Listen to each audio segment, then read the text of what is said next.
Hello, my name is Beth Dixon, and this video is part 3 of a video series on basic probability in discrete random variables. Thanks again to Vicki Borlaug for the use of her PowerPoints for this video. We're going to look at example number 3, and after doing some trial runs, I am going to divide example number 3 into 2 videos to keep the time short. A family of 3, or a family plans to have 3 children. Let X be the number of boys.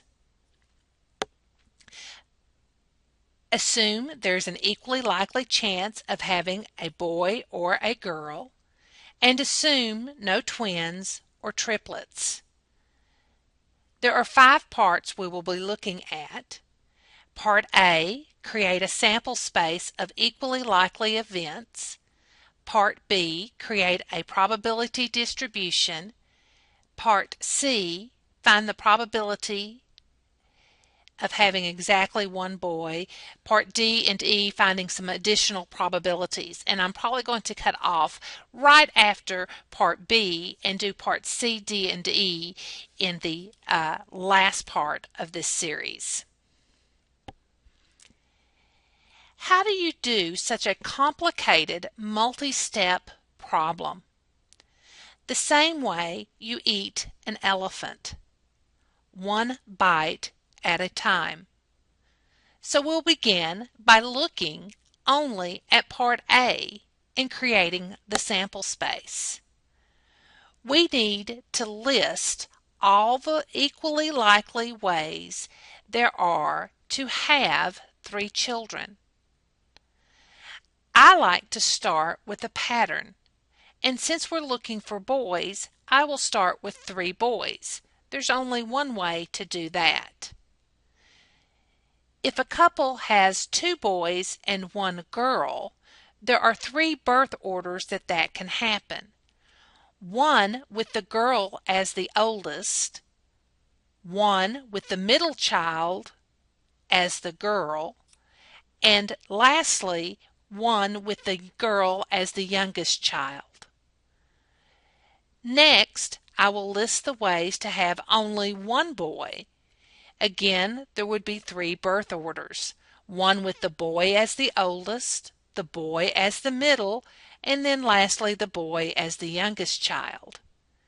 And last but not least, having no boys at all and having 3 girls. This gives us the complete sample space by listing all the combinations of 3 children. There is another way to generate the list using what is called a tree diagram. Think about that first child. There are 2 possible outcomes for that first child. Let's diagram those this way with a B and a G. Then think about the second child. There are still only 2 outcomes possible, but they could follow either of the first outcomes. The family could have a boy first, followed by a boy or a girl, or they could have had the girl first, followed by the boy or a girl. Moving on to the third child, we repeat the process of 2 outcomes for each of these 4 branches that we have so far. After having a boy, then a boy, you could have a boy or a girl. After having a boy first and then a girl, you could have a boy or a girl. If you had a girl first and then a boy, you could then either have a boy or a girl. A girl, then you could have a boy or a girl.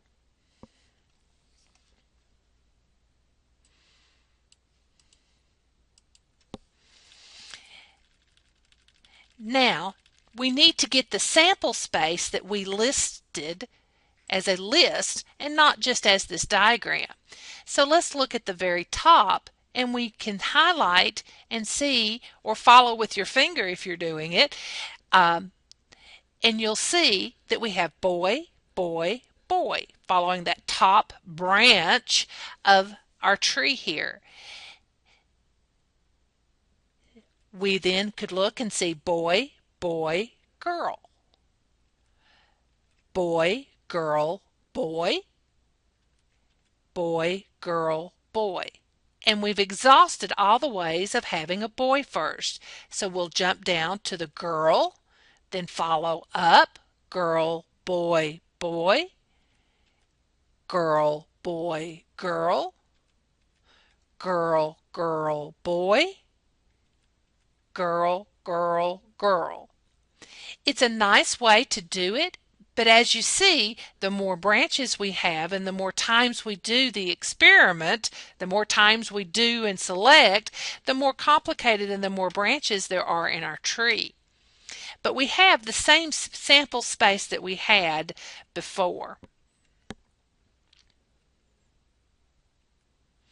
This is called a tree diagram, again because of its shape, and then we call each of the parts the branches. So next, in part B, we want to create a probability distribution. We need a table where X will be the number of boys. Remember, that's our random variable and has to express a numerical value. And P of X is the probability of having each of those boys, each number of those boys. Notice with 3 children, we can have the 0, 1, 2, or 3 boys. So next we want to look back at the sample space to help us find that probability. And since this is a complete list and each of those are equally likely, we can simply use counting to calculate our probabilities. So for 0, how many of those outcomes above in our sample space have 0 boys?